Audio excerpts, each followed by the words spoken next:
পাকা আমের সিজনে আম দিয়ে বিভিন্ন রকমের রেসিপি ট্রাই করব না তাই কখনো হয়, তার জন্য বানিয়ে নিয়েছিলাম ভাপা আম দই।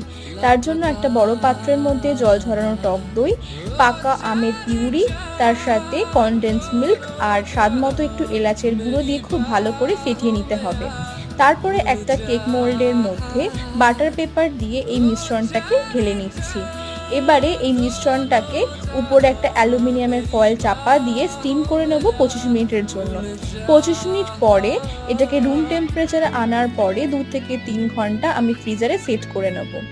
দেখুন ফ্রিজারে খুব ভালোভাবে সেট হয়ে গেছে। এবার ছুরি দিয়ে সাইডটা একটু ছেড়ে নেওয়ার পরে একটা প্লেটে আমি ডিমোল্ড করে নিচ্ছি।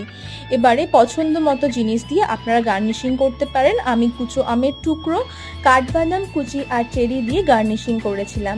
ব্যাস সার্ভ করুন ঠান্ডা ঠান্ডা ভাপা আম দই। কেমন লাগলো আজকের রেসিপি অবশ্যই কিন্তু জানাবেন।